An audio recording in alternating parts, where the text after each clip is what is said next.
وبكده يبقى خلاص خلصنا الكشري بتاعنا التحفة بجد. شايفين بقى يا جماعة شكله يهبل، ما اقولكوش بقى على طعمه كان روعة. خلصنا بقى ورصيت لكم بقى الرصة اللي بقولكوا عليها. تعالوا نقرب بالطبق شوية. شايفين بقى طبقة الرز من تحت خالص اهو، ده الرز اهو، وفوقيها المكرونة، وفوقيها الشعرية، وفوقيها العدس ابو جبة. دي الرصة بقى اللي انا كنت بقول لكم عليها. معانا كمان طبق الصلصة دي بالشطة. شايفين لونها لان طبعا مليانة شطة حمراء. هي التقلية اللي انا عملتها ووريتها لكم، بس بعد ما اتسبكت اخدت منها مغرفتين وحطيت فيهم كمية شطة كتير. للي عاوز طبعا يحط شطة براحته. معانا كمان حمص الشام اهو تحفة، اتسلق كويس جدا وملحته. شايفين بقى الكمية اتضاعفت والحباية كبرت ازاي. في اول الفيديو انا كنت مورياكم الحباية وهي صغيرة قوي. معانا كمان دقة التومة اللي ما بنستغناش عنها طبعا، اللي بتفرق كتير في طعم الكشري. ودي بقى الصلصة اللي هي من غير شطة خالص، علشان اللي بيحب الشطة يحطها، واللي ما بيحبش شطة يبقى يحط من الصلصة دي. ومعانا كمان طبق انا حطيته غرفته لكم اهو عشان تشوفوا شكله. وده بقى الورد اللي بقول لكم عليه. عايزه اوريكم بس القرمشه بتاعته، يا رب تسمعوا صوته اهو. شايفين بقى شكله تحفه بجد يا جماعه يهبل. ده الورد بقى علشان ناخد من هنا ونرش بقى براحتنا. اللي عاوز ياخد براحته ياخد ويزود الكميه. ونحط بقى هنحط البصل فوقيه، وبعد كده نختار الشطة ولا الصلصة اللي من غير شطة، وكمان شوية حمص الشامي. ودي بقى كانت طريقة الكشري المصري، اجمل بكتير من كشري المطاعم اللي بره. حاجه نظيفه انت عاملاها بايديكي، متاكده طبعا من الحاجات اللي بتستعمليها. حاجتك بقى في بيتك وانت ادرى بيها، بتجيبيها وبتعملي زي ما انت واثقه منها. تعالوا بقى نشوف الخطوات ونمشي مع بعض عملنا الكشري الخطير ده ازاي. جبنا بقى زي ما انتوا شايفين اهو حاجات بقى الكشري. طبعا كلنا عارفين ان الكشري ده بقى ليه كده زيطة وليه دربكة كده، بس في الاخر والله التعب بيروح خلاص، علشان بناكل احلى طبق كشري اجمل بكتير من بره. طبعا انا بس عاوزه اقول لكم وانتوا بتتفرجوا كده حطوا لي اللايك الجميل بتاعكم، شجعوني علشان ادور لكم على اكلات سهله وبسيطه ومش مكلفه، وانزل لكم كل جديد. واللي لسه اول مره يشوفني بقى يشترك في القناه ويفعل الجرس، يعني يضغط على كلمه اشتراك وبعد كده يضغط على كلمه الكل. معانا بقى البصل ده انا قشرته ووضبته كده قدامكم 5 بصلات حلوين كده، وهبدأ بقى ايه افرمهم شوية كده. كمان معايا شوية طماطم حلوين، إيه انا وريتكم دول بس انا حطيت قدهم تاني علشان انا عندي ولادي بيحبوا الصلصة كتير في الكشري، فانا ضعفت الكمية. دول بقى حبة عدس كده بجبة، لزوم الكشري طبعا. ودول بقى شوية حمص شام كده، تقريبا كده يعني ب5 جنيه او حاجة. انا جبتها طبعا متوفر عند العطار تمام. ده بقى كيس مكرونة سباكيتي وكيس مكرونة صغيرة كده، علشان الكشري بيحب المكرونة المشكلة. ده بقى معايا كيلو رز، انا مش هعمله كله، انا كنت هعمل نصه بس. ودي بقى الشعرية بتاعتنا برضو نفس الكلام، هاخد برضو منها حبة، مش هعمل الكيس كله. يعني براحتكم كلكم، اللي عاوز يعمل الكمية اللي هو عاوزه على حسب عدد أفراد الأسرة هتعملي الكمية اللي انت عاوزاها. بس خلي بالك انت لو اخدتي نص ونص ونص من كل نوع هيجمع لك كمية كبيرة جدا، فخدوا بالكم الكشري بالذات بيزيد كتير جدا. بس كده يا حبايبي، ودي بقى كانت طلبات الكشري كلها. هنبدأ بقى مع بعض ناخد بقى كل الحاجات دي ونروح بيها بقى على البوتاجاز، علشان هنشغل كل العيون في وقت واحد علشان ما ناخدش وقت اهو بالظبط كده. نقلت بقى الحاجة كلها، رصيتها على البوتاجاز قدامكم، وشغلت بقى الاربع عيون دول بالاربع حلل، ولعت النار على الاربعة مرة واحدة. خلاص. طبعا احنا هنستخدم الزيت في كل طلبات الكشري، ما بنستعملش سمن خالص، في كل حاجة هنستهلك الزيت بس. اخدنا بقى شوية زيت حطيناهم كده في الحلة مع المية المغلية، واخدت شوية ملح كمان حطيتهم علشان هبدأ بقى اسلق المكرونة في الحلة الاستانلس دي اللي قدامكم. ودي بقى انا عاملاها بس لسلق اللحمة، لسلق مكرونة. هي استانلس علشان كده ما بتزرقش، فانا مخليها بس دي لأي حاجة كده بتتسلق في مية. فتحت بقى كيس المكرونه قدامكم، هروح بقى افضيه، وكمان جبت المكرونه الاسباجيتي، كله هيتحط مع بعض فوق بعضيه في حله واحده. بس هكسر المكرونه دي على 3 قطع. طبعا هي بتبقى اجمل بكتير لما بتبقى سليمه، بس بما اني انا بقى معايا اطفال صغيرين فهيتعذبوا بقى في اكل الكشري، علشان المكرونه بتبقى طويله كده ومش عارفين يجمعوها وهم بياكلوا، فعشان كده نلخص بقى ونكسرها على 3 قطع. جيت بقى في الحله اللي جنبيها هحط برضو زيت اهو. زيت بقى يكون نضيف كده علشان يبقى طعم الاكل جميل. انا بستعمل زيت ذرة، في زيت كتير انواع كتيرة ونضيفة وحلوة كمان للطبخ، غير الآلية خالص. حطيت بقى شوية زيت، وبقول لكم اهو ان انا بحب اعمل الكشري في كذا حلة وكل حاجة وحديها، علشان انا ليا بقى مزاج خاص كده في موضوع الكشري ده.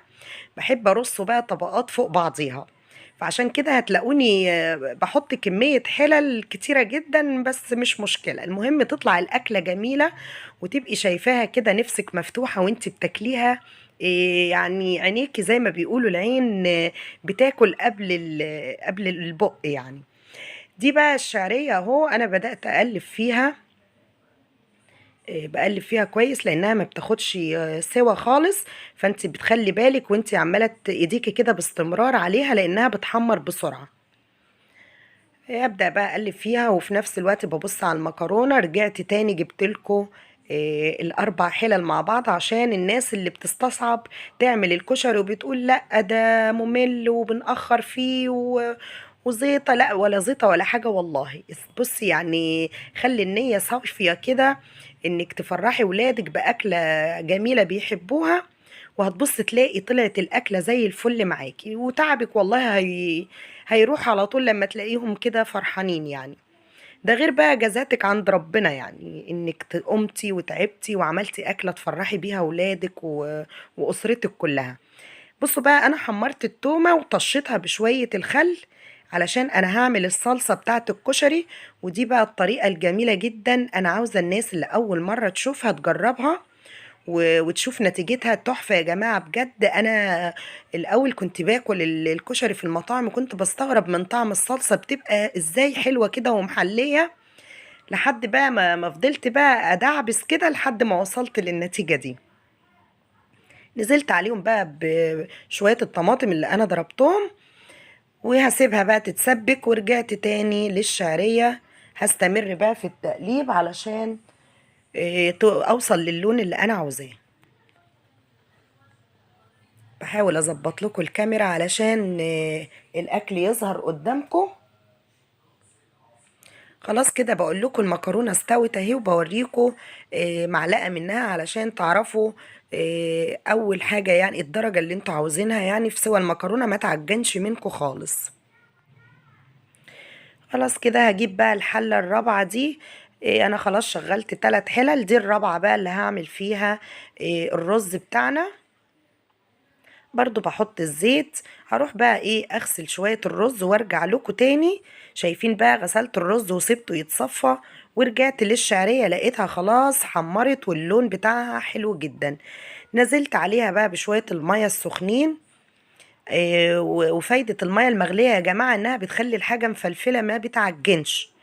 الناس اللي بتعمل الرز والشعرية بمية ساقعة ما بتاخدش نتيجة حلوة زي المية المغلية. جربوا المية المغلية هتلاقوها فرقت معاكم، بيستوي بسرعة وبيبقى مفلفل كمان. حطيت بقى رشة ملح ورشة فلفل اسود وخلاص كده هوطي عليها النار واسيبها بقى تستوي براحتها، وارجع اشوف بقى ايه العين التانية دي اللي هنعمل عليها شوية الرز. بقول لكم انا حطيت شوية زيت برضو هنزل عليهم بكمية الرز كلها. واحنا عارفين بقى ان الرز لازم تتحط الكمية كلها، يعني رز الكشري بيبقى لازم تشوحي الكمية كلها كده، غير الرز اللي هو بتاع الخضار اللي بناكله مع الخضار. انا دايما بعمل الرز اللي بناكله مع الخضار بعمل شوية بحمرهم وبنزل بالكمية التانية، لكن رز الكشري برمي كل الكمية اللي معايا كلها بحمرها مرة واحدة، وبعدين انا مش هحمرها يا دوب بس كده تفك من المية. هفضل اقلب فيها كده لحد بس ايه ما المية اللي فيها كلها تفك، وهنزل عليها بالمية برضو السخنة. خلاص اهو.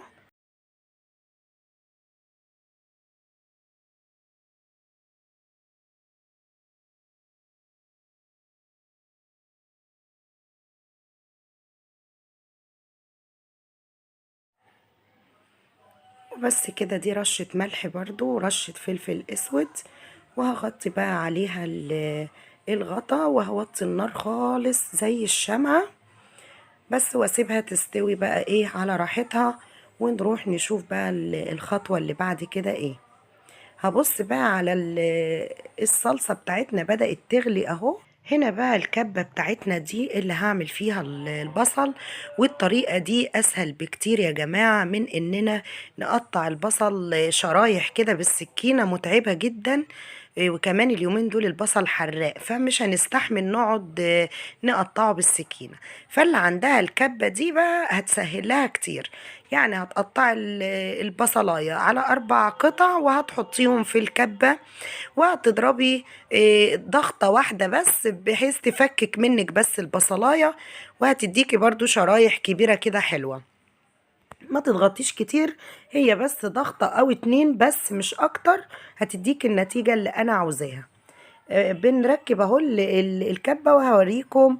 هي ضغطة واحدة او 2، شايفين انا اهو، يعني مش بحطش ايدي على الزرار على طول بس كده. بصوا بقى او هتديكي ايه جوانح كده، جوانح وسط كده جميلة جدا واسرع بكتير من انك تقطعي بالسكينة. وفرت عليكي مجهود كبير عشان ما تتعقديش من الكشري.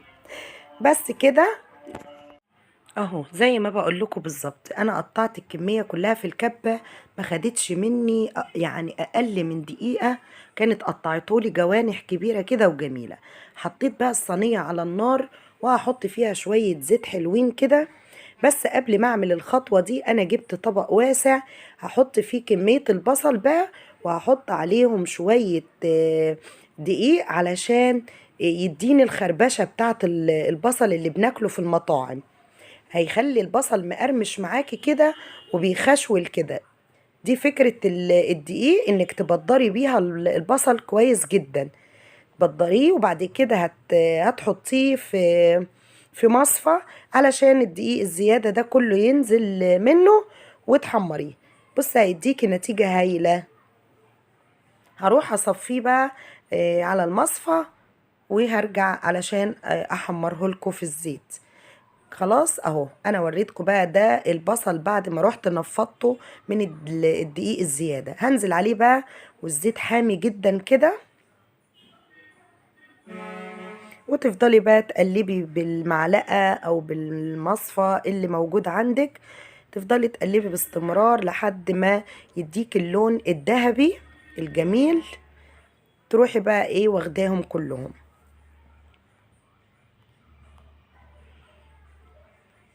اهو. انا بقول لكم افضلوا قلبوا فيها لحد ما يديك اللون الذهبي. شايفين بقى اللون اللي طلع جميل ازاي؟ هو ده اللون اللي بقول لكم عليه. هصفيه كويس قوي واحطه بقى على مناديل للمطبخ علشان ينزل بقى الزيت كله ويتبقى معايا البصل بس. وخلاص انا بقول لكم هحط اخر شوية كمان، وبعد كده يبقى اهو انا حطيت اخر شوية كمان. برضو هعمل نفس النتيجة هقليهم في الزيت، والأول ما يديني اللون الذهبي يبقى خلاص اطلعهم، وبكده خلاص يبقى دي اخر حاجة عملناها في الكشري. رجعنا بقى رحت حطيتهم بقى فوق بعض كده، اخدت الطبق وبدأت بقى ارص الرز من تحت خالص، وفوقيه المكرونة، وفوقيه طبقة الشعرية، وفوقيه طبقة العدس. دي النتيجة اللي أنا كنت عاوزة أقول لكم عليها، علشان تعملوا طبق جميل وشكله يفتح النفس بجد. دي بقى الصلصة المتسبكة، بقول لكم شايفين لونها تحفة. وده بقى بلع حمص الشام، سلقته كويس جدا برضو. ودول بقى شوية خل بالثوم كده، الدقة اللي بيقولوا عليها. ودي الصلصة اللي من غير شطة. ويبقى خلصنا خلاص، بوريكم الطبق اهو جميل. وده الورد يا جدعان اللي بقولكوا عليه، اللي هو البصل المخربش ده. ما يعني انا عن نفسي ما بعرفش شكل الكشري من غير البصل اللي يجنن ده. بس كده بقى، ويبقى الكشري بتاعنا خلص. اسيبكم بقى في رعاية الله وحفظه، والسلام عليكم ورحمة الله وبركاته.